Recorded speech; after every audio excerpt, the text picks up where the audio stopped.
Hey y'all, hey, it's Tracy time. Time for another moment with me, Tracy G, live at lunch. I hope that you are having a magnificent Monday. I say that every Monday, don't I? But I really do. I hope you're having a magnificent Monday. And I can tell you that this Monday morning has given me opportunity, fresh and new, to be so grateful to be here and truly hashtag live like it's a gift. So I hope that you are well and wonderful and looking forward to this lively conversation that we're going to have today because we're talking politics. You know, I have to tell y'all, I ended up having a conversation. Not at all because I consider myself a political activist by any means. I have just become recently more engaged and much more active with activism because of what's happening with politics and in our country. And so you will continue to see that I am emphatic about people being registered to vote. You will see that I am emphatic about you being educated so that you know for whom you are casting your vote. Hey, Derek. Hey, Adrian. And I have one other person here. And so I want to have the platform that I use, as I said, to educate, inform, expand awareness, challenge thoughts and ideas, hopefully shift some mindsets about some things, and have some fun along the way. One of the things that is so important right now, y'all, is that we get engaged. We don't have the luxury, right, to sit on the sidelines and wish and wonder and hope and wait for somebody else to do it. We have got to be the ones to do it, okay? And so I need for you to know that it's not just me, it's all of us, right? And so I have two guests today that are going to be joining me, one of whom, John Burroughs, he's Paul Burroughs online. He is going to be my first guest today. He just sent me a message and said that something's going on. So I'm going to call him real quick and talk him through it. So, you know, we're live and that's how it works. So I want to make sure that we have comfort and we have inclusion. So while I'm calling John, y'all tell me what you're doing for lunch today. John? Hey, so have you been able to join online?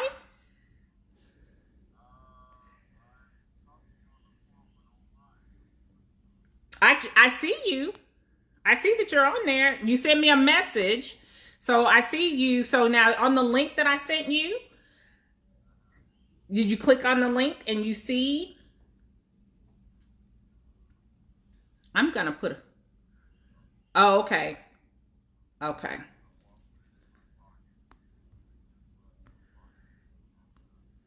Uh-huh. Uh-huh. Uh-huh.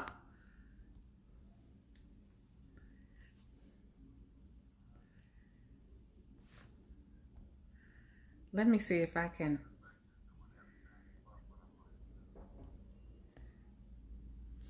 Of course it's doing everything except for what you wanted to do, John. That's how it works. That's how it works. You know, and because I usually go live at lunch Monday, Wednesday, and Friday, I shifted and went to my business page so that people would be able to see from, you know, from all platforms and not just the ones that are my friends. So you are okay, that's something. So what are y'all eating for lunch? I'm talking to the people that are watching right now, and they're waiting on you. So we're excited for you to join us.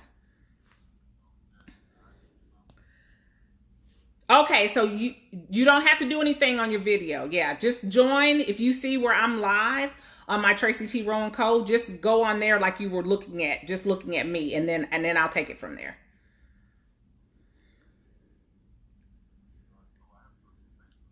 Yep, you click on that link that I sent you. Uh-huh.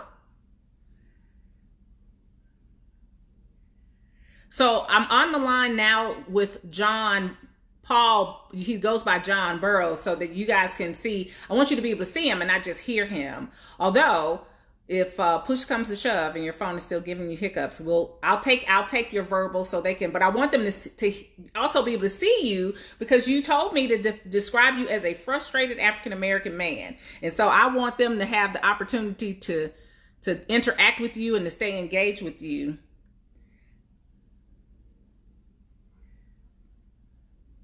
Okay.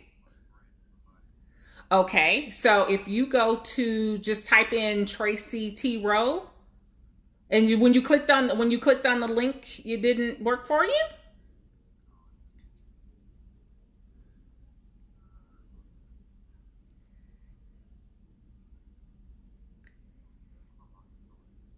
No, yeah, don't throw the phone.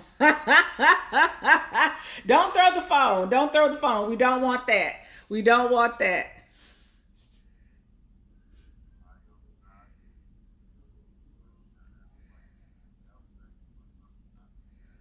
Okay. All right.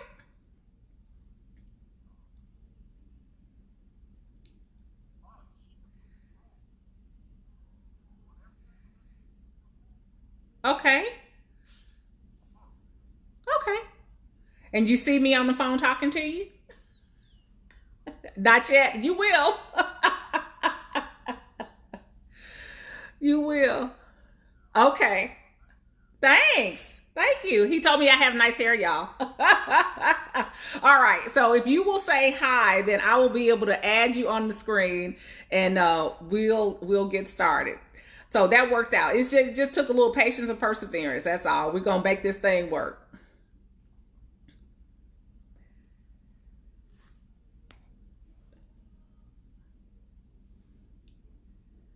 There you go. I see you. I'm adding you now. You should see be added to the screen. You see it?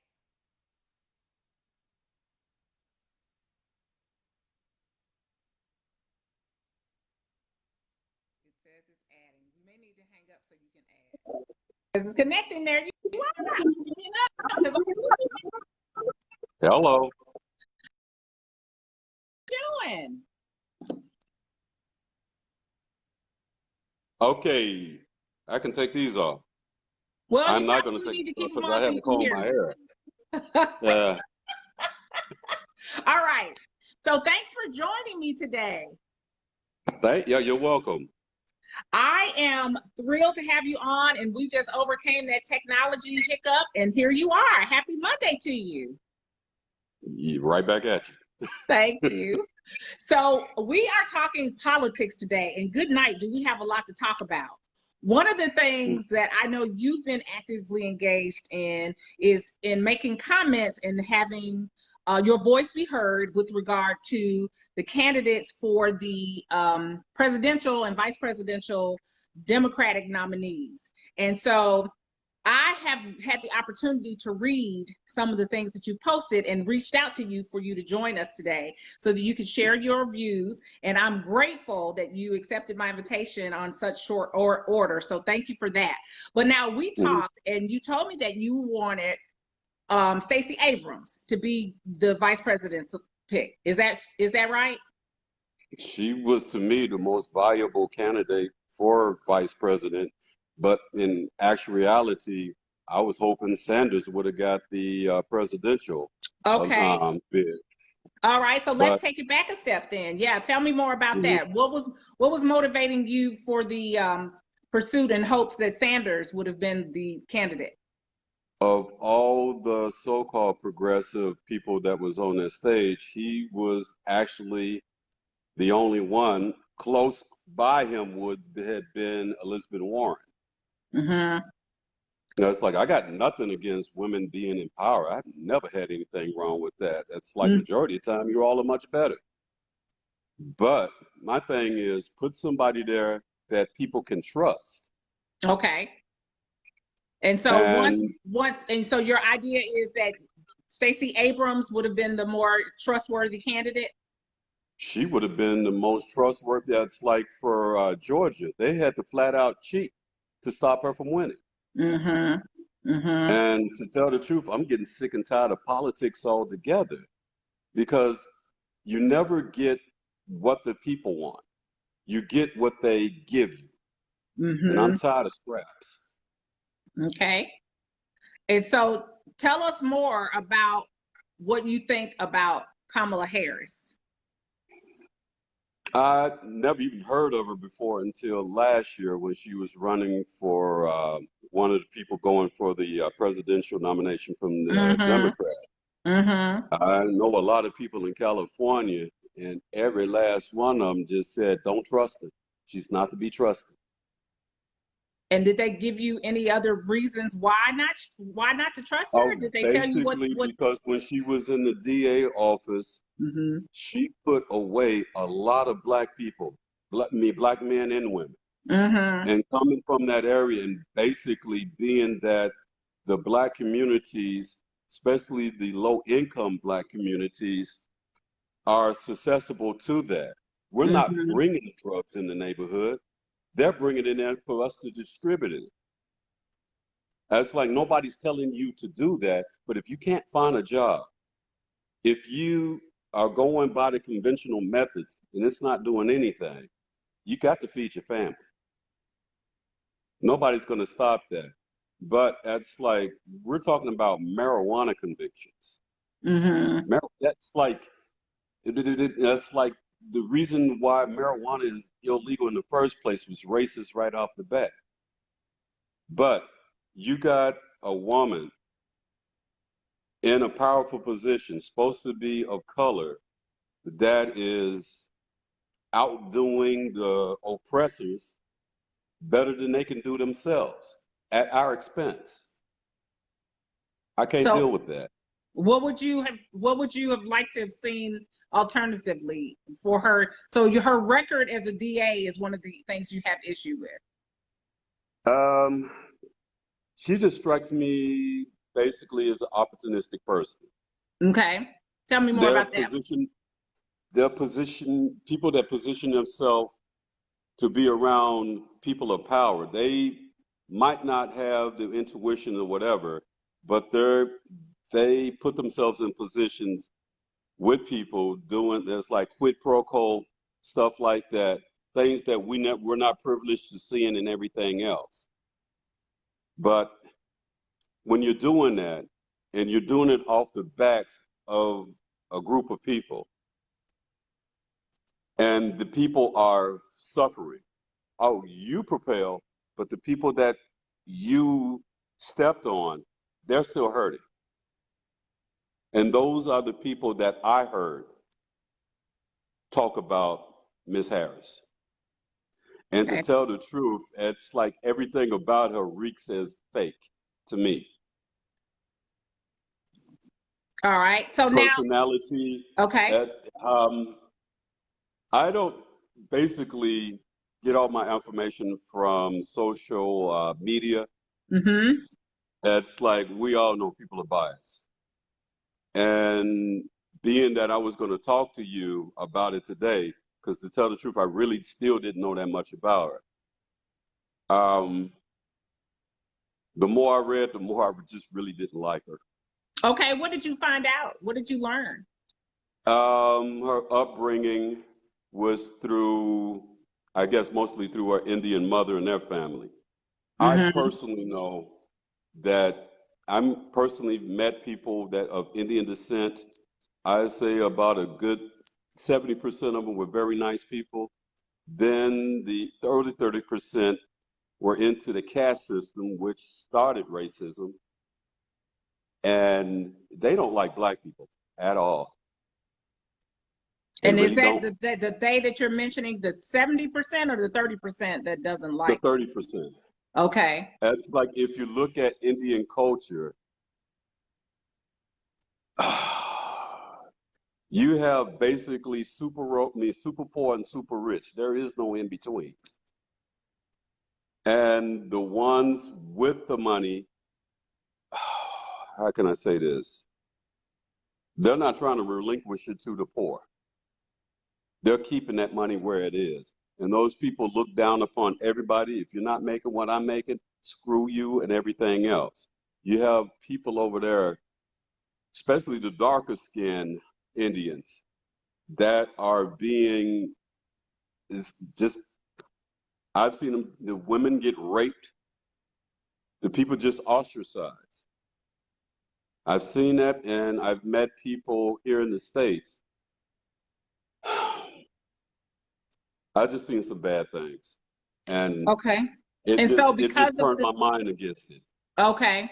And so Yeah. because she was raised in a culture that you believe there's a 30% likelihood that there are in that group of people, because I'm careful not to use all this language, but I Yeah. want to affirm what I heard you say, that you believe that because of her upbringing that may have some influence on what you believe is her looking at a cat from a caste system perspective, and that she has it as a DA use that To me, mindset with it, people? it's Is that what to am I me, hearing you correctly?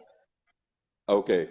To me, it's pretty much equated to down in New Orleans when they had the brown bag thing. It's like if you're darker than this, it's like you can't come in here. If you can't put a comb through your hair without it stopping, you can't come in here. It's just like black people being prejudiced against other black people because of European standards. Okay. Okay. And so here's my question for you, because we Okay. know much in the way that you said earlier that oftentimes the people don't get what they actually vote for, right? And we can absolutely say that that is true with the what I call the occupant. I don't acknowledge Donald J. Trump as the president. I call him the occupant. And we know that the occupant was put in position by forces that were not inclusive of the popular vote. I'll say it like that so that I can be absolutely correct. Yeah. Now that we know that your choice, which was Bernie Sanders for the presidential candidate nominee, and that your choice, which was Stacey Abrams for the vice presidential candidate for as a running mate for the Democratic ticket, were not selected, right? We know that we're come to the convention starts today. So we know that neither of those candidates that were your choice were selected. And we have the Democratic ticket is now Biden and Harris.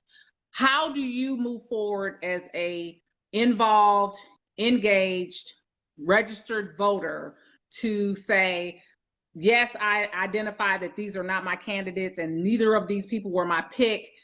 What do you do going forward in terms of helping to say, I absolutely didn't want Harris, I'm done? Or are you saying, I just didn't want Harris and I want you to know why, and even though it's reluctant, I'll still go ahead and vote? What is your current position on where you stand As with regard to the ticket?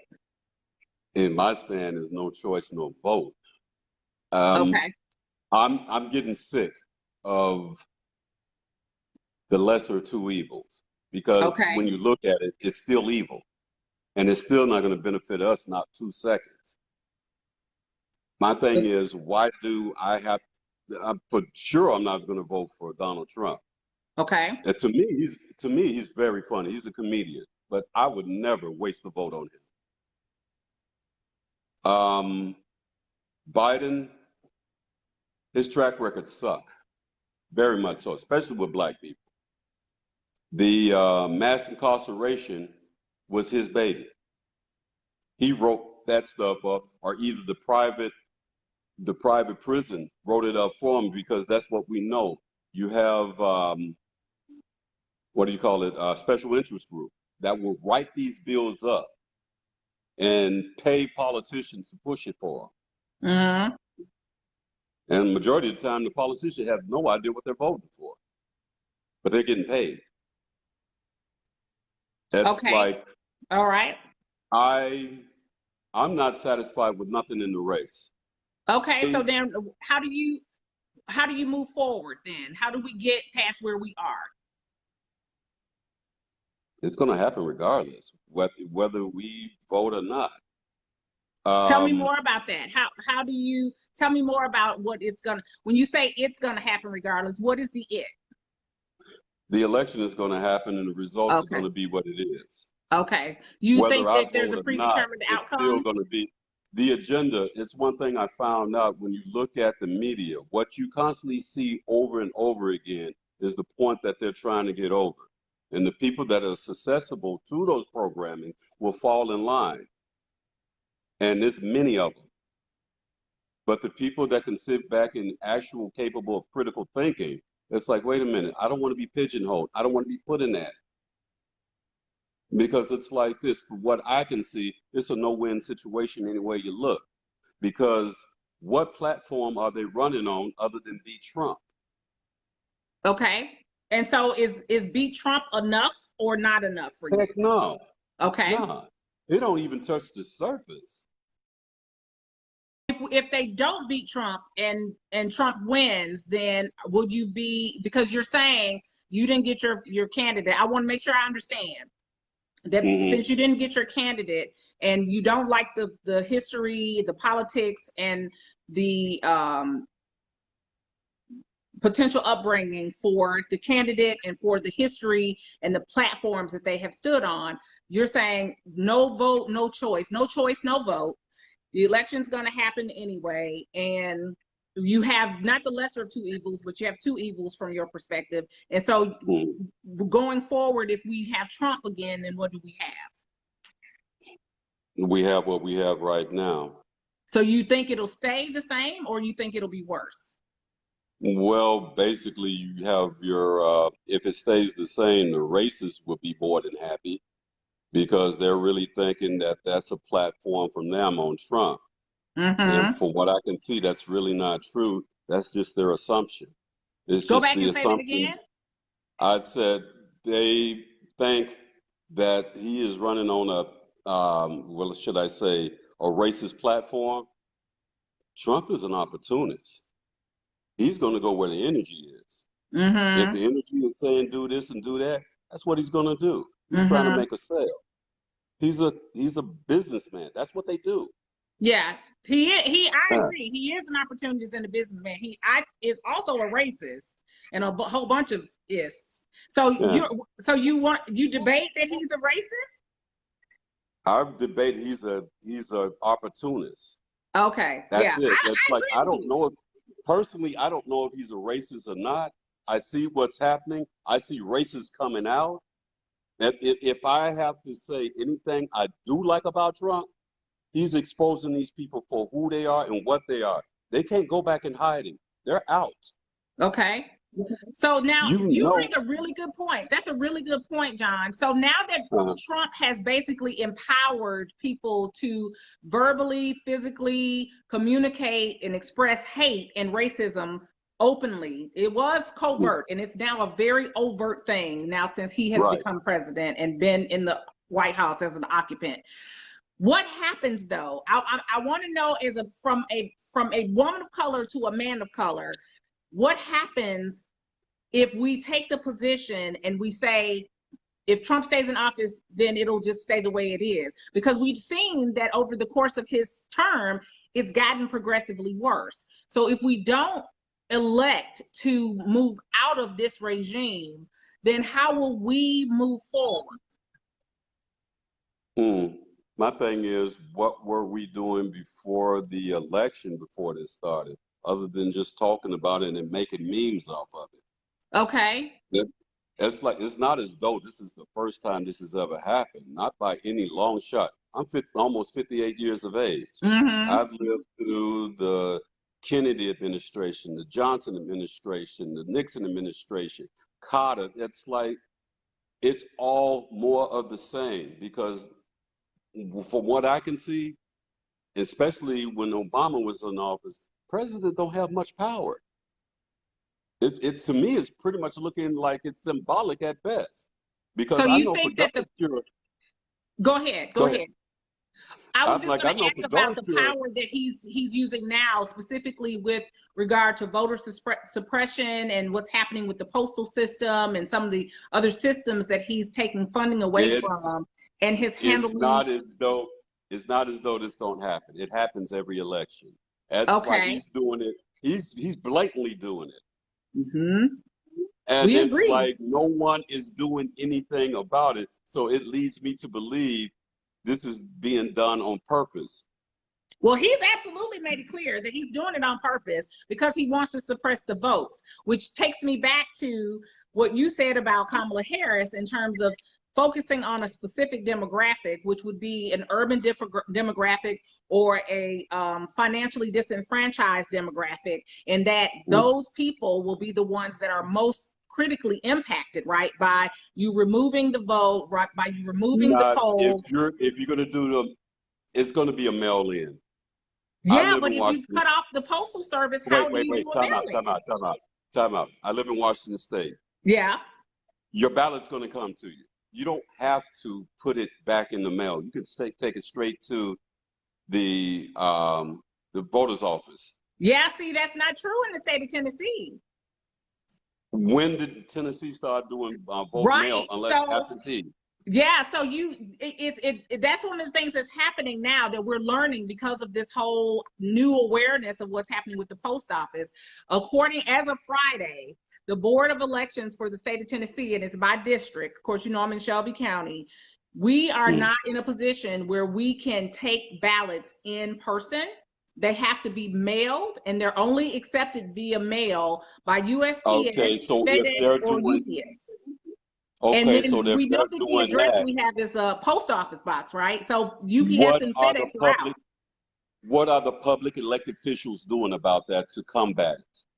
Okay, that's a great question. That is a great question. And I extend that offer to the local public officials. And there is a movement now that we recognize that Trump is trying to create some suppression with the postal service to out the votes. So my question is, if you think that you're going to win the election, right?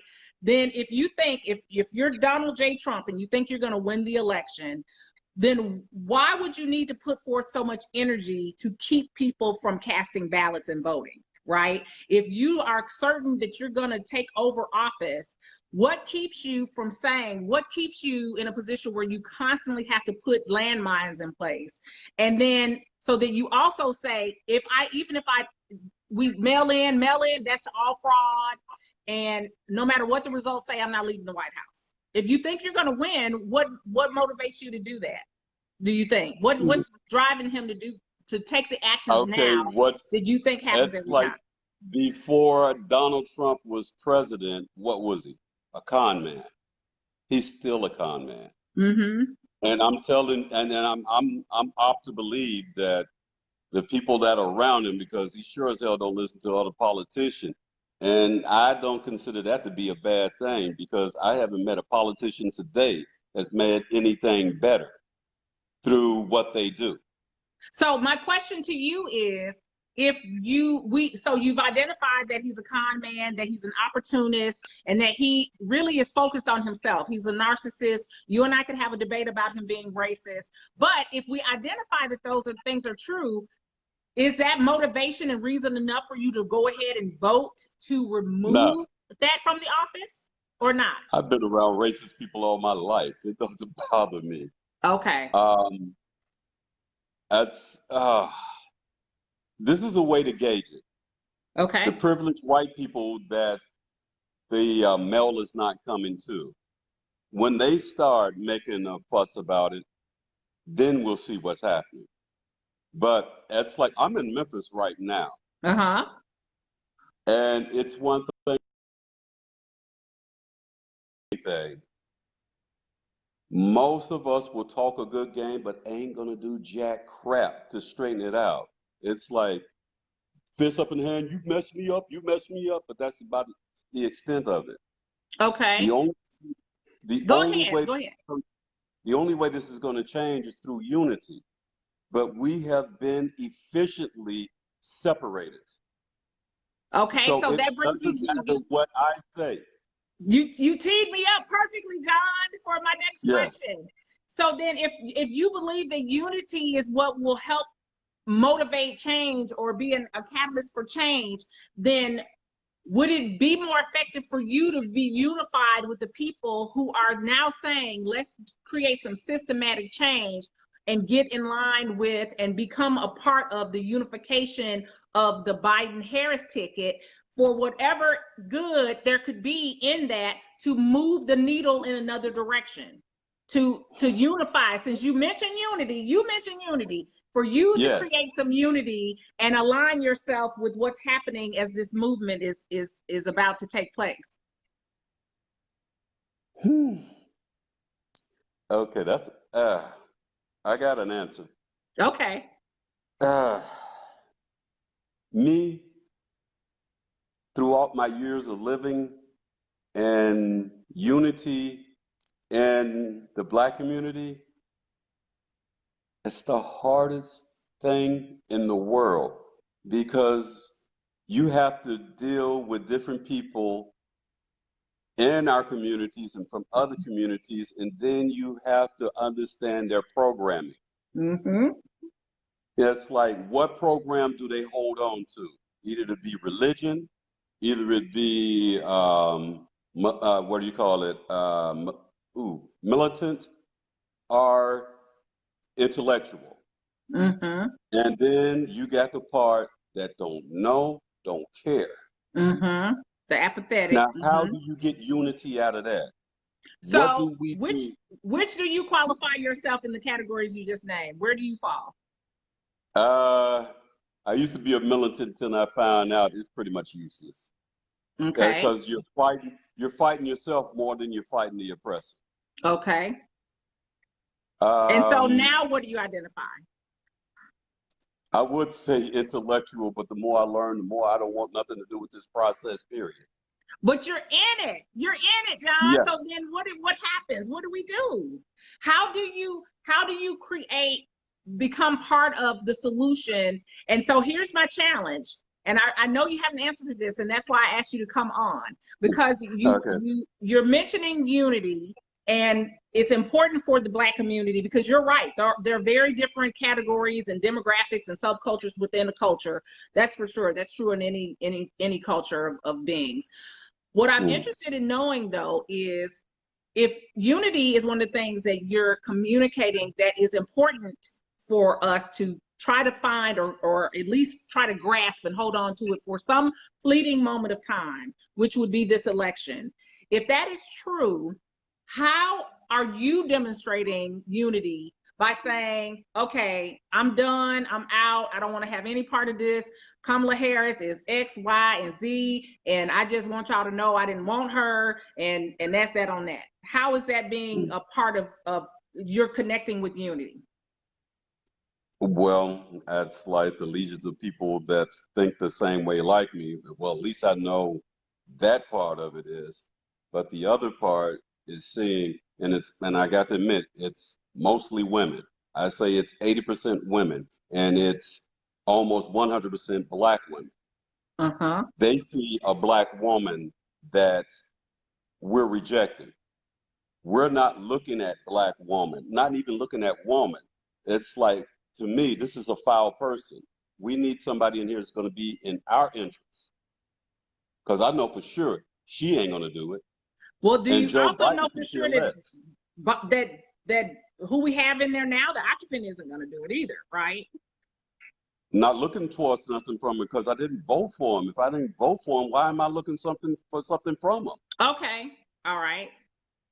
We have a And it's question. like We have a the person that's that's one of the viewers that's got a question for you. And then I think we will have the other guest on. So if I think this is fascinating, and I knew it would be, John. That's why I wanted you to Mhm. come on, because I'm interested in just hearing the mindset and understanding kind of where you are and the logic behind the actions. And so I wanted to not put words in your mouth, but to give an opportunity for you to have the platform to speak for yourself. So here's the question: how do Yes, ma'am. external, environmental, and cultural factors affect the way people interact with each other? Mm. Culture has a lot to do with it, Mm-hmm. especially we as Black people, because the culture that we do have, especially after so-called physical slavery was over, we had to start from scratch. Everything that we learned doing slavery, we already know that was wrong.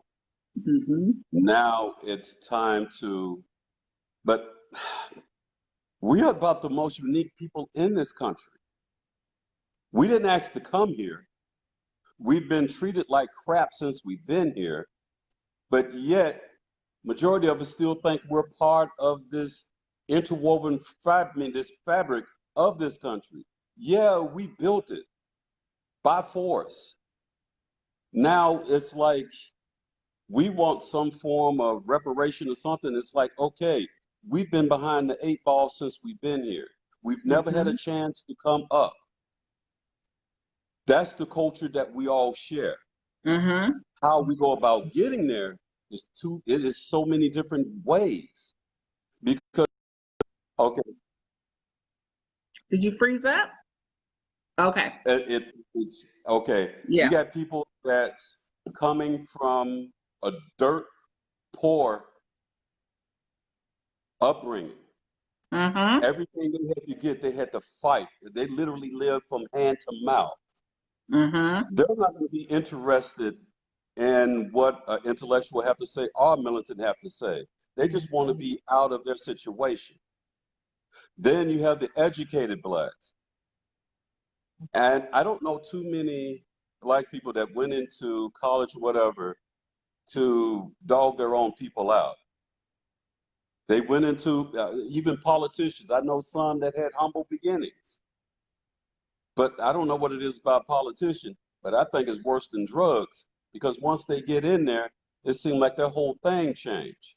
And Mm-hmm. the people are not that important no more.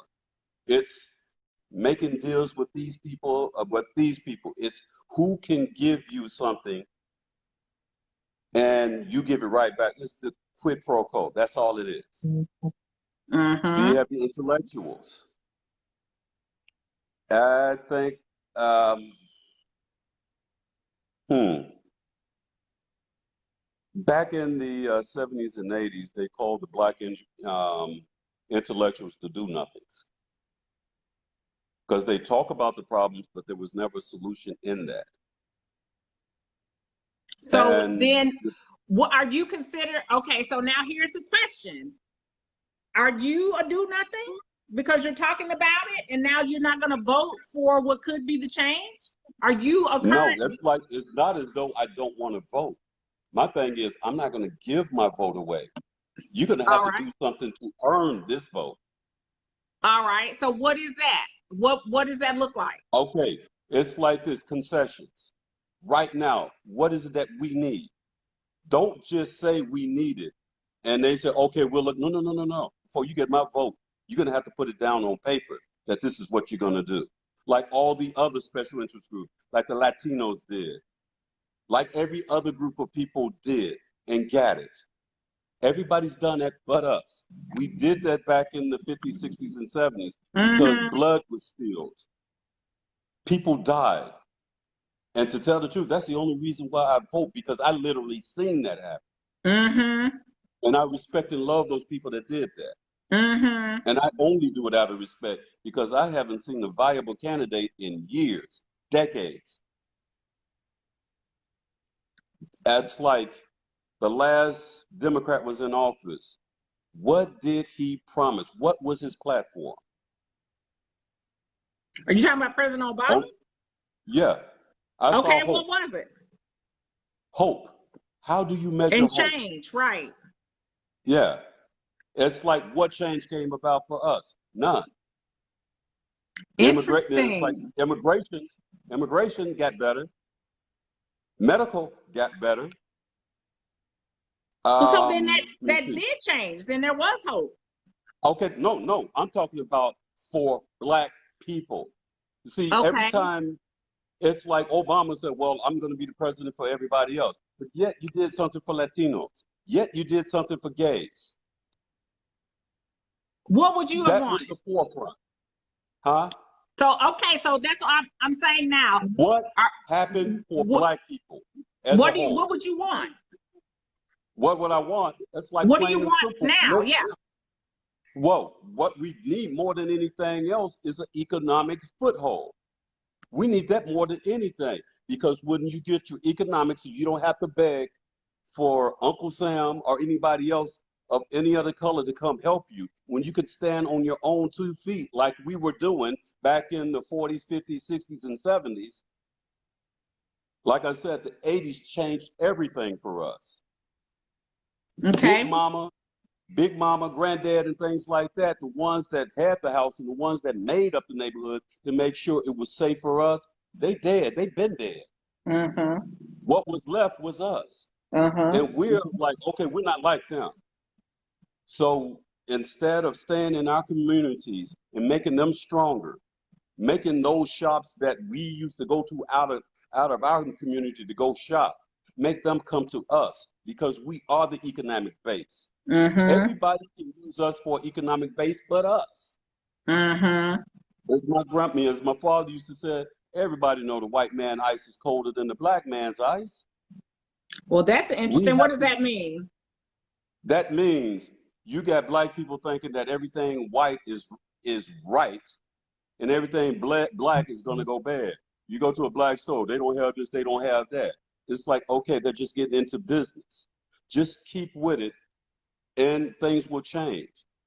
I had a restaurant here in Memphis off of Winchester. Mm-hmm. I had black people coming in telling me what I should be charging for my product and telling me what the white man charged. I'm like, okay, great. Well, you should go to where he is because I'm charging what I can make a profit off of.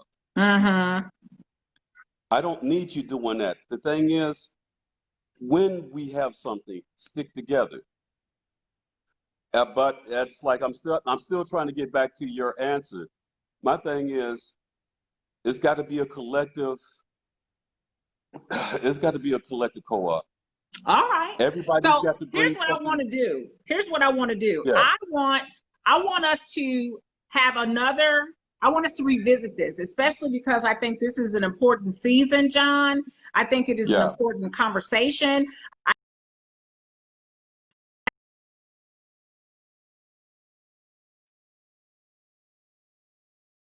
Absolutely necessary for us to have all of the information from every person that we are connected to, and I want to give you a platform. So what I want to do is for us to revisit. I want us to revisit this. What I want you to do right now, because I'm going to have another guest come on, and oh wait, I have a question before I shift off because I want to ask that question, and then I want my other guest, Theron C. Bond, who calls herself the Political Barbie. You two would be a wonderful panel for me to moderate, and I want to have, I want us to, the three of us, to get together and do that. But I want it to be so that we can all be on together. And would like to extend the invitation for us to do that, if you will accept that, and then we can have that happen in the near future, like in the next, before this month is out. Would you agree to doing that with me? Cool in the game with me. I don't have nothing planned. Okay. And so I may have lost audio with you, but it sounds like your body language said yes. So I'm gonna take that as a yes. Oh yeah, cool in the game. Okay. And so I am going to, you are in a position now to, first let me say thank you. And then the question that we got in was, so did we let ourselves down by not taking responsibility for the generation that we birthed? And so definitely. Okay, so the answer to that question, Magnolia Rose, that John says is yes, definitely. I read his lips. I couldn't hear him, but he said yes, definitely. And so what I want to do with that is thank you, John, for coming on and talking with me today live at lunch. And I'm going to circle back with you. And I want you to stay on. I want you to stay on and listen to Theron C. Bond so you can hear her point of view. And then I'd love for us to get back together so that the three of us can have a conversation about what's happening, because I think this is really important and we want to be able to hear. And I think you guys offer fantastic perspectives from different angles. And so I am thrilled that you joined me today. I'm going to shift now, and so you can disconnect your camera, and I'm going to bring Theron on, but don't disconnect from my live, John. And I will circle back with you so that we can schedule time for us to be together. So I look forward to it, and thank you so much. No problem. Theron, John was phenomenal. It was just a wealth of perspective. And Magnolia Rose, what do you think? And for the other people, while we're waiting for Theron, what do you think? Did we let ourselves down by not taking responsibility for the generation that we birthed? We created a group of people who have wherewithal and knowledge and have savvy and exposure and access to the internet that we did not possess before. How are we in a position now that we don't have engagement, right? And so these are questions that I have to ask because I'm never really sure how that works. This is one of the things that I've been asking myself forever. So Theron, I am looking forward to you joining us and see if we can get an answer to this question. I have approved your request to be on camera, and it says that I want to add you and that you're not answering. So come on and answer, because I think that this is going to be pivotal in our, and Theron is going to join me, and we are going to, Theron, send me, all right. That is such good. John had a fresh perspective that I had never considered. I because I am okay, all right, Theron, because I am so focused and am still focused on doing every humanly possible thing I can to get Trump out of office.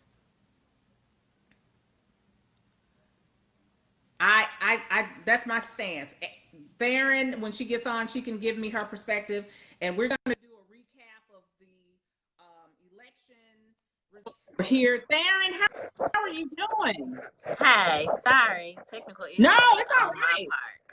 We had an opportunity to have, my mind was blown. John came up with some really interesting points and perspectives that, like I said, I was like, oh my gosh, I would love to be able to get all of us together and have a real conversation about, his position, because I think the two of you are so polar in terms of where we are that it would just make for an interesting dialogue. And I think this is the exact time we want to have that kind of conversation, right? For people of color to have these conversations with ourselves and for ourselves, that it's important for us to not have these in the, back alleys and in the back rooms, that we put this all on the forefront and just let us hash this out and see what's going on. What are you doing? How are you doing? I just dove right in there. How are you doing? I'm exhausted. November is so close, but yet so far away. Yes. And there's so much work that was done to get folks prepared to vote in the primary election. And there's and so much more to do to get folks ready for the general election. And we're already seeing, so many obstacles getting thrown at us, across the entire world and certainly across the state of Tennessee. So it's going to be a long next 80 something days. Yes, to get to is. Election day, even less to get to early voting. So that's right. That's right. So now, since we talked, here, let me tell you what my plan was when we said, okay, we're going to circle back, and we talked. It was like, yes, we're going to do a recap of what happened with the elections here, right, for the primary elections. And now I'm like, it is what it is. We got to talk about these doggone voter suppression, right? Because, okay, so let's create some structure and give me a executive summary of, because I want to be fair and honor that, because that is what we want. What happens locally, we know, is one of the key elements to what happens from, a state and then national level. So let's do a recap. Tell me, what are your thoughts about what happened here in Shelby County with the elections? You know what? I wish I could start on a high note, but I cannot tell a lie. I am so disappointed in our Shelby County Election Commission, because they sent out absentee ballots when they did. And, now they're still getting thousands per day returned to them, and we tell each and every person that votes, your vote counts, your vote matters. We usually tell people to vote early when that's the, main option or the primary option that we want to encourage people to do. But obviously, because of COVID, there were some additional things extended to us. And so we said, hey, well, if you can mail it in, request it, and mail it back in. But now we can't do that. And now we have these things that are going on with the post office all across the world. So, now what? So now what do we do? So I'm extremely disappointed in them, because, I know several voters personally who requested it, the first day they didn't get it.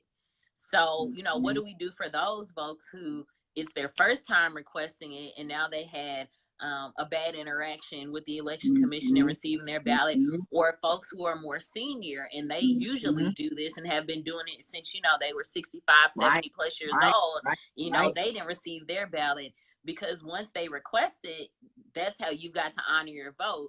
Other than that, you'd have to go in, and then you would only be able to vote by provisional ballot, which that's like worst case scenario, right? Right. And so now, you know, we've got to figure out something. We've got to figure out either them being able to, you know, mail out the ballots earlier. And I know there are some guidelines that were set in place. And so, you know, I'm making it my business to talk with some connections that I have around that process, around saying, okay, why are they mailing out the ballots so late? You know, is that state law? Is that local law? You know, we know who's on the general election ballot, you know, right now, today, you know, for certain by the end of the week. So why can we not go ahead, solidify that ballot and send it on out? I know there's sometimes a delay in primary election results getting certified, but if you're not counting absentee ballots anymore, then what else is there left to do? We need to be able to go ahead and send out that absentee ballot. But beyond that, we had some surprises. You know, our U.S. Senate race was a surprise, and it should not have been a surprise. But the nature of how politics is in Tennessee, and especially Shelby County and Memphis, and the way people navigate politics and what they equate viability to, people were thinking some different things. And so a lot of people were pleasantly surprised. There were some upset folks for sure. But we've got some historical elections that are going to take place in Shelby County and certainly Tennessee, if we can, you know, get it right. But it's, you know, on us as voters doing the right thing and voting for people who are going to properly represent us. And it's also on them as candidates to say, hey, you know, yes, I got out of my primary, but now I'm going to come meet you where you are and continue to hear about your issues and share those and figure out how we can work together to improve quality of life for all of us. Right. That's right. That's good. And so I have to tell you, my confession for this Monday is this. Like you, I have become exhausted, and to know what the rules of the game are, right, gives you the opportunity to know that you can play the game. Right now, it seems that we have these convenient shifts of rules, right? So the logic and mindset was for the mail-in ballots, we knew that, you know, okay, well, sure, then the workaround, if we know that the Postal Service may not be functioning properly or be properly funded to function properly, is to then turn them in by hand, right? We know that for us, I can't speak for the entire state of Tennessee, but I know for Shelby County, Board of Elections does not permit for you to hand deliver. So then the idea was, okay, another rule check number 2. Then we will take them and have them sent in via UPS or FedEx. You know, rule check number 3, UPS and FedEx do not deliver to a post office box. So if we cannot trust that our ballots that are mail-in will be processed through the Postal Service, and we cannot use or have a post office address that will be viable for them to receive overnight delivery. Because I tell you the truth, Aaron, my whole point was, okay, forget the Postal Service. We don't have to use USPS. We'll use FedEx. We will collect those people's ballots in a safe and appropriate way and ship them to the Board of Elections, right? The election committee can't do that. So what are we doing? What do we do? You know what? Both of those things are first predicated on the fact that whoever requests one will receive it on time. So we can put all the things together on the back end and say, you know, once you receive it and fill it out, here's how we're going to actually turn it back in. But that's assuming people get it on time. And if first they get it. Yeah. And I've been a part of several conversations about what that looks like. We've had the, you know, send it mail, try to send it certified mail, try to send it, you know, FedEx. We've had all those conversations. And unfortunately, what would be ideal is for us to have drop boxes available, legally have drop boxes. But right now that's not an option. You know, I'm going to go out on the limb, and you know, anybody who has something bad to say about it, fine. The reality is, for primaries, we needed people to request absentee. We tried something, it didn't work, and it didn't work because we didn't do the work. It worked because the system was manipulated again to work against us. So how do we best avoid that now, all things considered, COVID being considered? Folks, y'all got to get some masks. Y'all got to get some gloves. If you got to put grandma in a hazmat suit, go to the polls. That's it. Go to the polls. That's it. It's going to be some lines. Absolutely. Tell them folks back up 6 feet from you. Absolutely. If that means that we got to get more volunteer poll workers to make sure folks stay their distance, stand at a poll, hand down, whatever we got to do, we need to get there. I'm going to encourage people to vote early. Early voting starts October 14th, I believe. Go. Polls are open on Monday through Friday. And on Saturday. And then on Saturday, yeah. Go. Like everybody, you know, by then, you know, we don't know whether people will be regularly back in church, back at their full-time jobs in person. We don't know. But what we do know is at some point, Monday through Saturday, you got time to walk into a poll. Now, we know some people are physically challenged. 100%. Right. I understand. I have been there. Right. However, we got time now. This is August. So we got just around 2 months to get our plan in place. And if we start figuring out our plan, A, B, C, D, E, F, G, whatever now, by the time early voting gets here, we should be ready to go. If we've got to order gloves, they should be here by then. If we've got to order masks, we should be able to find somebody. If you don't, ask your neighbor, ask your friend, your co-worker, church member, who you play bridge with.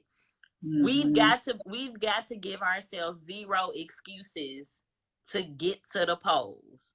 Okay, you know, so now having said that, and I agree. Early vote. I'm going in early voted for the primaries. I went in early voted. It was no line, no wait. It was safe. I felt safe. Here's what we have though, right? We know that what you're saying is absolutely true for the people that are ambulatory. Even those that are compromised and know they are highly compromised, I think feel so strongly about this election and what is at stake in this election that they will do just that they will say, you know, to try to mitigate my risk, I will go when they open. I will be the first before anyone else gets in there. I will be completely covered up. I'll have on a mask and a face shield and gloves and do the whole 9. Okay, I think that is true. I think people fully get that. But then we have people, to your point, who are non-ambulatory, who are still viable and lucid, who literally physically, and what comes to mind to me immediately are people that are in facilities, that are in assisted living facilities and nursing and rehabilitation facilities, that are not in a position, especially those that are in quarantine right now, they can't come or go, right? How do we reach them? What do we do? And then who do we partner with to create some viable solutions for them? That's been the biggest thing over the weekend I've seen, right? People are saying, what do we do? How do we prepare in advance for that? So I can certainly not take this idea that first comes to mind on my own. A woman I know by the name of Virginia, and I won't give her last name because she may or may not want to be identified. But her and I had a conversation recently, and she talked about exactly what you mentioned. And it's, you know, how do those folks that are in these type of assisted living facilities, nursing homes, anything similar, what do we do about those orders? Because they absolutely cannot come to the polls. And because of COVID, you know, what does that look like for the election commission to come in as they have before? For those folks, this is what we're still trying to work through. But the suggestion that was made by Miss Virginia was, if those folks request absentee, have a collection date. So if you've requested your absentee ballot, allow for some time in them to receive it.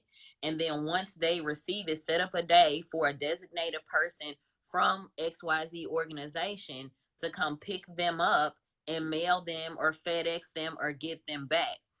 Right now, that it sounds like the most feasible option for those folks in that situation, Mm-hmm. assuming that no one from the election commission will be able to go as they have been in before to be able to get votes and get things happening on site. Mm-hmm. So in that case, like worst case scenario, absolutely cannot get to a poll. I would definitely say I think it would be smart for organizations to find a designated person and say, hey, if we know these are the facilities that we're gonna partner with, or these folks normally call for rides to the polls or whatever those things are, have them request that absentee ballot, and then set aside a day where we will go and collect everybody's who has filled one out up until that point and make sure they get there where they're supposed to go. The only thing Mm-hmm. is, once that's happened, once that's been mailed, it's it's out of everybody's hands. And that's Mm-hmm. the issue right now. I know that Nancy Pelosi has requested that the House come back into session to try to find some resolve for what's going on with the United States Postal Service. And we might know something by the end of the week. Might not, but we've got to be prepared for anything and everything to happen with these elections. And we cannot afford for something as great as a pandemic to hold us up. Does it suck? Absolutely. But those are honest conversations that we've got to have. We're in a bad situation with the global pandemic, but guess what? These elections don't stop. And these bad leaders don't stop. And in order to get them out the way so that when something else comes along, we're able to better deal with it as a society.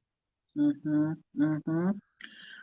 What do we say to the young adults who are feeling completely apathetic to this? When we talked before you came on and I was talking to John, Magnolia Rose asked the question and you were listening, like, has the generation before let the other one down? And so now she's saying she believes that her generation, she's 66 years old, tried to relieve or remove their children from the hardships that they had to endure, and that in some way doing too much of that was requiring them, that they had an opportunity to be exposed to less, right? And so that in her generation, for the children that were in the next generation, that they were protected, if you will, from some of the hardships that she had to experience. And now maybe the generation for the next group has done that as well. Do you think that is part of what the issue is, or is there something else? I don't know it's necessarily whether a particular generation has failed or uplifted, excuse my camera, failed or uplifted folks. I think the issue is that we do things different. Millennials do different things than baby boomers. They just approach things different and their expectations are set at different levels, right? And so because we navigate them differently, it doesn't necessarily mean yours is right or mine is wrong or vice versa. It just means our approach is different. And so the first thing to do is to listen. There are some things that my elders did that worked very, very well. However, they haven't been adapted to what's happening now in 2020. So they're useful, but what's the modern day version of that? Which may look a little bit different. And some of our elders have to understand what may have worked then may not even work now at all. Different mindsets. We're exposed to more now. We have access to more things. The internet everybody wasn't on the internet with email in the 60s. Now a lot of people have email on their phone, let alone, their computer, an iPad, some other tablet. So we've got greater access to information. What's important is to understand that what our seasoned folks, it's of value what they share with us. And what we have going on now is of value.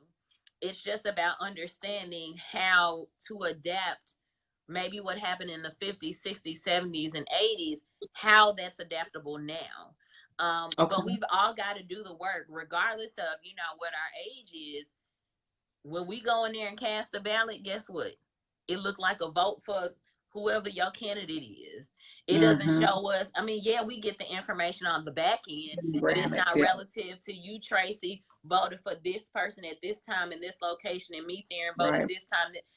No, we know, you know, women ages this to this voted for this. We see all the demographics later, but when you go in there and cast the ballot, it's whoever you voted for. And so the important thing is to understand that whomever we vote for, even though I'm not a proponent of anybody voting for that orange thing in the White House, but anybody that you vote for, it's a vote, and it does matter, and all those things count, whether it's for your candidate or against. And we've got some major things that we need to have turned over and change in this country and in the state and in the city. And in order to do that, we've got to at least get some peace of mind, even if it's for a moment, to go in there and press that button and move on and go to the next thing. Because more elections will come, more issues will happen, more candidates will come along. What do you say to your peer? Because I know what I say to my peers, but what do you say to your peer that is in a position where they feel completely disconnected and like their vote doesn't matter? What do you literally say to them, Theron? What do you say? Honestly, I tell them about my healthcare story, about how, you know, I have insurance or access to healthcare through the hospital with which I've gotten cancer treatment, because I can't get TennCare. Why? Because Medicaid wasn't expanded in Tennessee. And, you know, that's because of legislators we have in our state house and state senate, and even our governor, who don't support that. So if you care and support about me, I need you to care and support and vote for candidates who support those issues. Somebody who is going to fight for me. If I am your friend, I need you to vote for a candidate who is going to speak on issues and speak to issues and make change that will, you know, positively affect my daily life. And then also, it's really important on the federal level with the presidential race to understand there's this kind of layer of issue items that has been floating around social media, and you may have seen it. You know, yes, we're voting for president, you know, but we're also voting to prevent, you know, a conservative Supreme Court. We voting to get Betsy DeVos up out of there, you know, for federal judges, clean air, dreamers, you know, to have experts that our administration is going to listen to if things such as a global pandemic happen. You know, we're fighting for healthcare, sensible gun laws, and down ballot races. So guess what? If we don't care for our president, yeah, we want to like them, but maybe they're not our favorite. Cool, but guess what? We need a state house and a state senate that we can rock with. We need school board reps that we can rock with. We need city councilors and county commissioners that we can rock with. If we can get a city mayor we can rock with, man, I'd be grateful for that too. But we've got to get people on all levels of government that are going to speak to our issues, and we should not settle for less. However, if we can't get all 10 candidates that we like, let's shoot for 60, 70, 80%. Candidates in most elections only have to win with 50 plus 1. That's 51%. So if we can get at least that of our ballot into office, we are well on our way. So John, who was on, Paul Burrows, just posted quid pro quo. What are your thoughts on that? And that's why I said I want the three of us to have a connection to be able to talk about it, because he wanted Help Progressive. He wanted, and he said it, so I can repeat this with confidence, that he wanted Sanders and that he wanted Abrams. And so now, because of it, he's feeling disenfranchised, and he labeled himself a frustrated African-American man because he's tired of the lesser of two evils. How do you respond to that? So I actually agree with him on some of that. Stacey Abrams was my personal pick for VP. Personally, love her. Elizabeth Warren was my pick initially for president. I like a lot of things that Bernie Sanders represents. There were some problematic things with Black folks that he has had in the past. So it's interesting to me the people that are very supportive of him and willing to ignore those issues, but have those same issues with the presumptive vice presidential nominee in Kamala Harris, and also the presumptive Democratic presidential nominee in Joe Biden, right? They got those three folks walk a similar line, not completely, Mm-hmm. but in a Mm-hmm. lot of spaces. I always hate for somebody to feel like their vote is disenfranchised. But Mm-hmm. here's the thing, and this is what, we've talked about before. We can talk about it. We can say how mad we are, but what you doing about it? Mm-hmm. I work in multiple spaces. People see me in the streets, and guess what? I do things like this, and I inform voters, and I work on campaigns. So the Mm-hmm. people that we talking about, we got issues, I'm talking to them. I'm trying to get them out the way. I'm trying to get better people in place. And so we can have these conversations. And guess what? Here's my thing. If you don't like the people that are running, you step up and run yourself. I did it. I didn't win, but people still see me doing the work. And they see what the person who they did voted in ain't doing, right? So Mm-hmm. the work has to be in multiple spaces by multiple people. I never like for somebody to feel like their vote is disenfranchised, but we got to do more than just talk. We got to put up or shut up. We got to put our money where our mouth is. We got to financially support these candidates that we like. Yeah, we might not identify on 10 out of 10 issues, but we got 9 out of 10 and they willing to listen. We can work them on that last issue. So what if out of 10 workable. issues you have 1 out of 10 that you maybe agree with, and the rest of it you're like, no way? How do you reconcile yourself with that and still say, yes, I'm gonna potentially vote? Because John's point was, you got to do something. You got to show me that you're going to do something for the community, for the Black community. And so how do you? They should. I definitely think it is on candidates at all levels to speak to voter issues, to listen to voters, to hear what they want and what they need for their particular communities. 100%. If they don't, count them out. And I am not a proponent in people skipping races. We need people to vote the entire ballot. But guess what? We're going to have some people that go, I just want to vote for president. And, that's it. We need people to vote past the top. We need people to vote D all the way down. If D works for down, cool. If D works for Democrat, cool. Whatever gets you to vote for all them slots, great. However, if you just feel like you can't rock with whoever the presidential options are, can you go vote for your state house rep? Can you vote for your state senator? Can you vote for your alderman if it's on your ballot, your mayor if it's on your ballot, your city council, your county commission? I need you to vote for somebody on that ballot, because out of all those people, I guarantee you can find at least 5 that you like. At least 5. The whole ballot. I've never seen an entire ballot, unless it was before I was born, that was trash. Okay. Not an entire ballot. So I need you to go in there and press a button for somebody. Ideally, everybody, but at least somebody somewhere, because if our federal level folks are tightened up and we not getting a lot of movement, we can work the heck out of our state level elected officials. And those folks have relationships with our locally elected officials.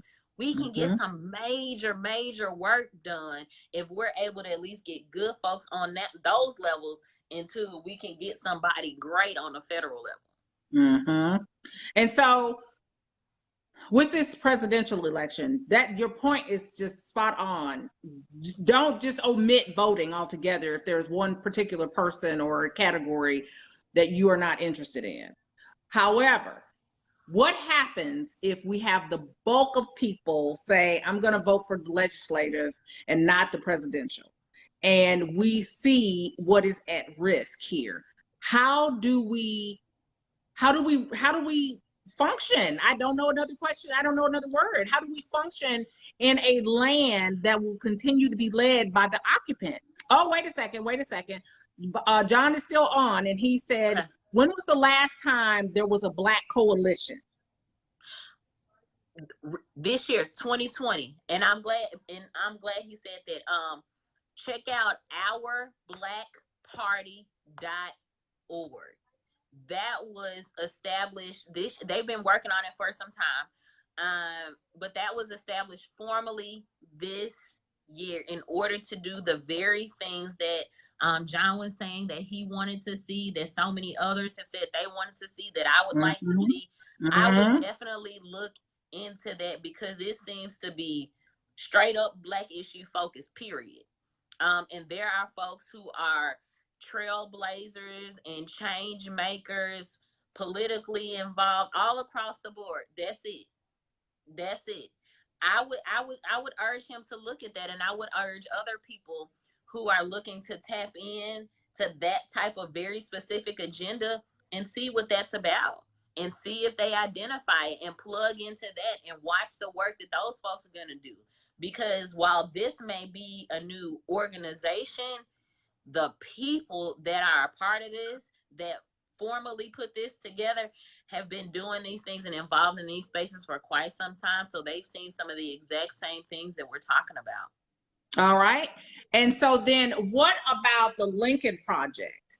And what about our local, led by Reverend Dr. Earl Fisher, Up the Vote 901? Are we saying do both and do all of the above? What are we recommending for people so they can educate themselves? I love that Reverend Earl is holding people accountable for them not only to vote and register and vote for themselves, but say, I'm going to get 5 more people that I'm going to talk to about voting. What other organizations? And then what are your thoughts on the Lincoln Project? So I'm a little fresh on it because I've got my head so busy in elections. Yeah. But yeah.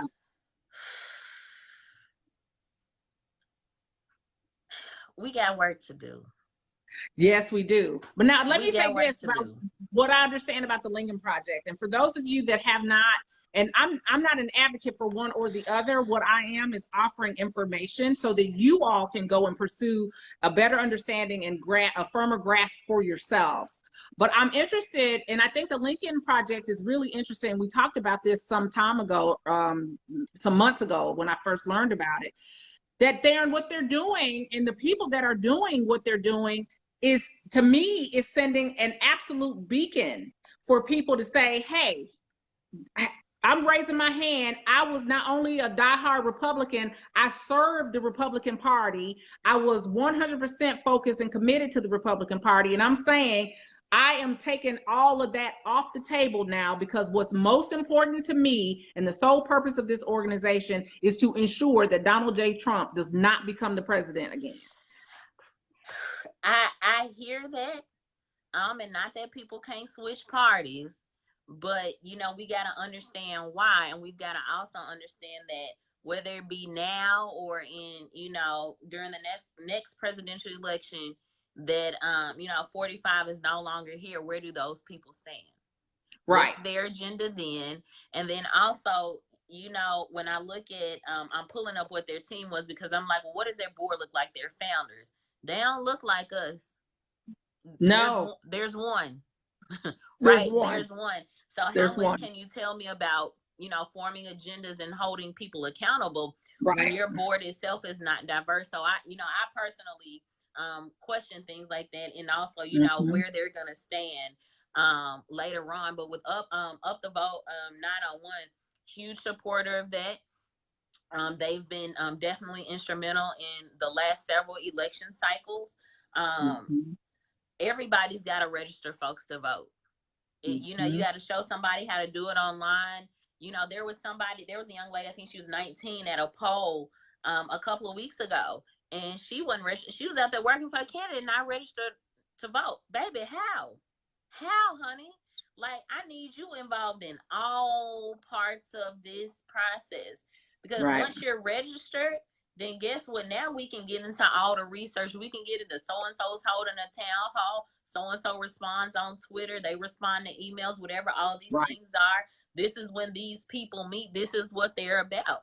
Oftentimes people are much harder on candidates who are newer. Maybe this is their second time around running, but you got incumbents that have been hurting constituents for several terms, 10 plus years worth, 20 plus years worth.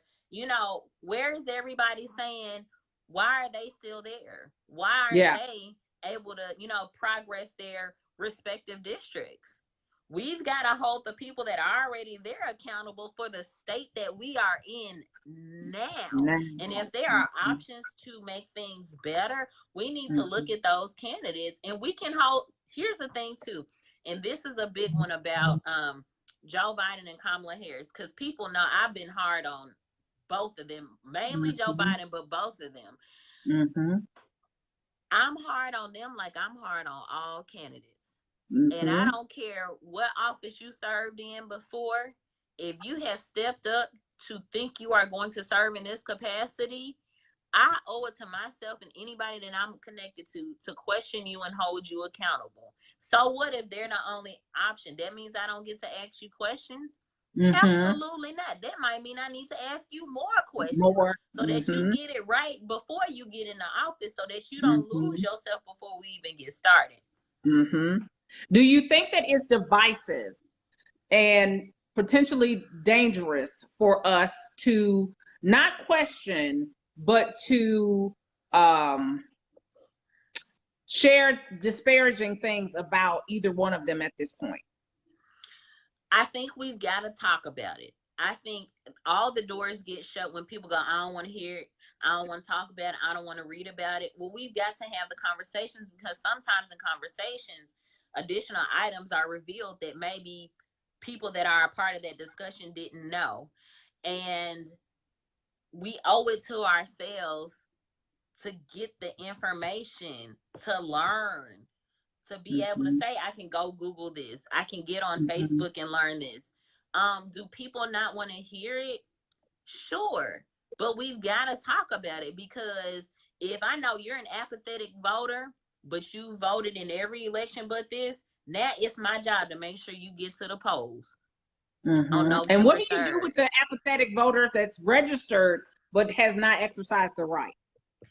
What I have What would done, you tell me for someone that's in my age group? I'm 49. sure, To tell someone, not that's at my peer level, but that would be like my younger sibling or cousin, hey, listen, it's important to you because we always want to know what's in it for me, right? So what sure. would I say to someone to say it's important to you because fill in the blank?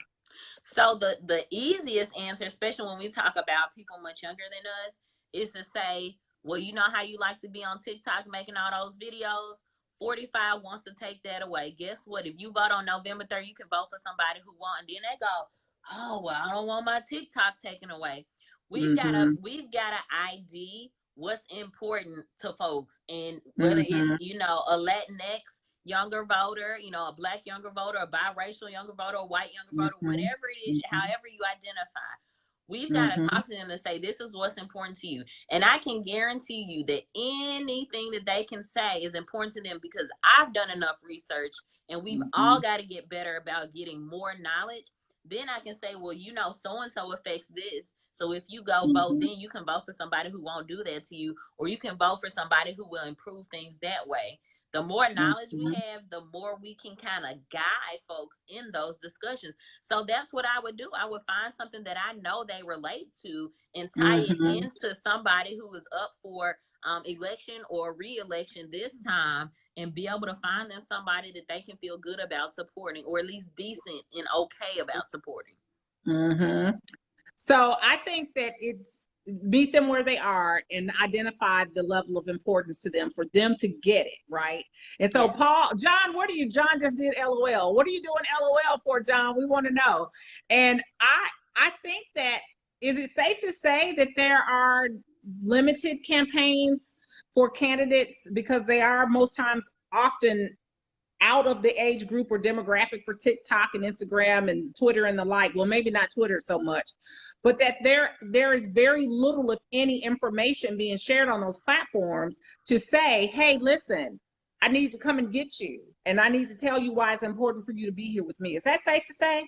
So for some, I think it depends on the individual candidate and their campaign team. Some have created certain limitations, and some have Mm-hmm. just, due to the nature of how they run their campaign, are doing things a little bit differently. Mm-hmm. I think some people are afraid to do what we call canvassing or door to door because of COVID. I know several teams who are going to be doing that anyway. Why? Because it's necessary. And I can knock on your door and step back off those steps and still have a conversation with you without yelling at you and still be able to answer your questions. So I think we're going to see more of that between now and November. You know, everybody's not on Facebook. There are a lot, but guess what? Many of the folks who aren't on Facebook say, oh, well, next time you come over my house, show me what so-and-so was doing. I think we're going to see a lot more of that happening. In direct mail, you never lose. I mean, it's not cost effective. It's very expensive, but people ain't going to miss nothing at the mailbox, whether they're waiting on medicine, whether they're waiting on a check. Is the post office experiencing a lot of issues right now? Sure. Will those things take longer to come? Absolutely. But that medication still has to come. Those checks still have to come. And those mail pieces from candidates are still going to come. And so we've also got to be intentional about using like our neighborhood associations, our homeowners associations, all these different groups, alumni associations, whatever it might be, to say, we're going to get a group of folks together. We got at least one somebody who is technologically savvy. We're going to get them to create a Zoom. We're going to figure out some way for them to social distance and do a question and answer or something, and figure out how either to record it and get it to you. That means we got an old school, burn it on a DVD on a computer. Cool. Right. We've got to be very creative and make sure that our voters, whatever level they are on, are completely engaged throughout this process. That's good. What didn't I ask you that you wanted to make sure you share while we're live? Oh, I really want to plug some of my choice candidates, especially now that we at the primary. One, if anybody had, and I do this on anything that I've spoken about that's electoral related, if you have questions about candidates, regardless of what party you are affiliated with, I'm gonna give you my honest answer.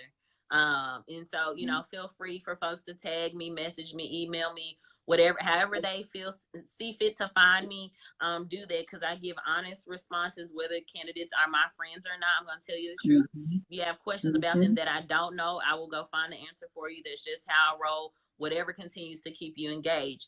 But if you are, if you fall on the left side, you're more Democratic or vote more Democratic, in District 83, I'm going to encourage you to vote for Jerry Green. Her tagline is that she is one tough mother. Her opponent is the incumbent Representative Mark White. To make it real simple, there's 1,001 reasons you should vote for Jerry Green, but let me tell you why you should not vote for Mark White. Mark White has been seen photographed in supporting Republican U.S. Senate nominee Bill Hagerty, and Bill Hagerty is a Trump supporter. So voting for Mark White is like voting for a Trump supporter or like voting for Trump. So if you don't want to vote for Trump, guess what? You vote for Jerry Green. Boom. And there's a lot of more reasons on her website that you can find out, but that's simplifying it for you. Obviously, in District 90, you want to vote for Tory Harris. I happen to be proud and honored campaign manager for his campaign. You need a Democrat in that seat. We need somebody who is going to vote to expand Medicaid and fully fund our public schools. His opponent, John DeBerry, does not do that. He does not think women are responsible. He most recently voted against the voted in favor of the protester bill, even though he is somebody who protested with his father as a child. So basically he's a hypocrite now, right? We need to get some young, fresh, progressive folks in the state house. You know, Dwayne Thompson, he obviously needs to be reelected. He's got a strong Republican challenger this time.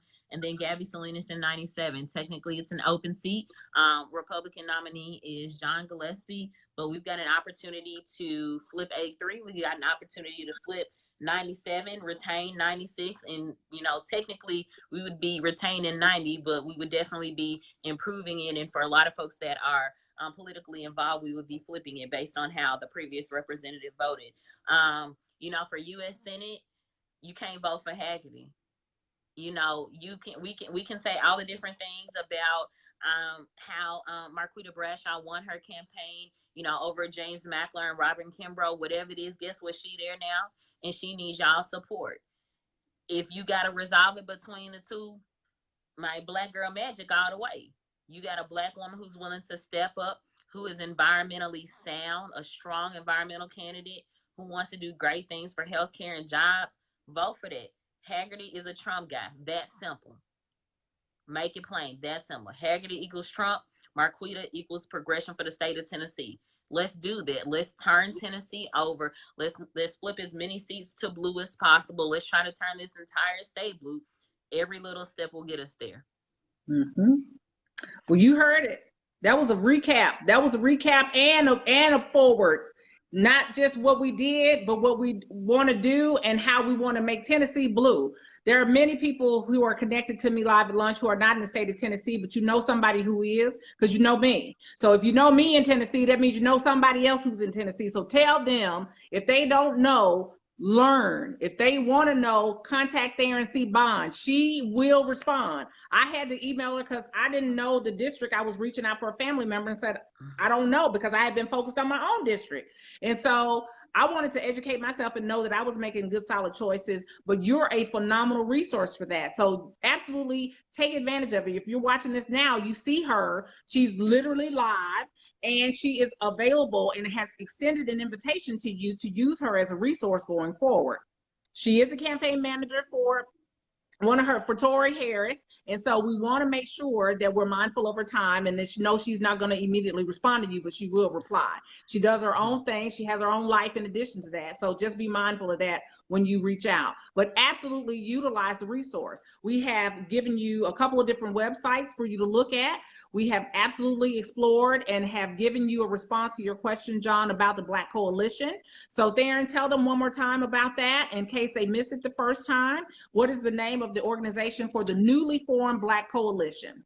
It is ourblackparty.org. Our Black Party. Black BLACK party PARTY.org. Yes, so that you won't have any issue.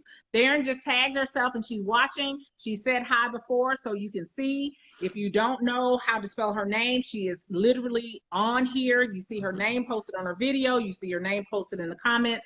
Contact her. And then also, please, if you don't do anything else, connect with hashtag or online, however you want to do it. They got Facebook, Instagram, and the website for Up the Vote 901. For the people that are in this district, we have got to start taking some proactive measures so that we can get not just registered voters, informed voters, and then active voters. That is what is necessary right now. And let me say this, and this is a whole nother conversation there and you and I could have about Kanye West, but do not do not allow yourself to be distracted, my brothers and sisters. Do not allow yourself to be distracted by this tomfoolery that is going on all around you. Stay the course, stay focused. And if you want to hear from people and understand exactly what should motivate you and encourage you, then I encourage you to watch the convention. Watch the Democratic convention.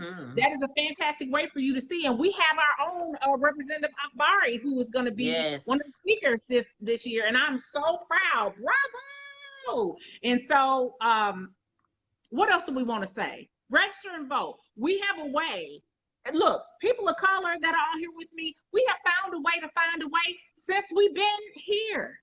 Since we've been here, we have been problem solvers. This won't be the first time we've had to overcome an obstacle, and it surely won't be the last. So John and Theron, thank you so much for being my guest today on this Tracy Time Live at Lunch. And I'm holding you both. You both agreed. My witnesses, y'all heard them say they were going to come back.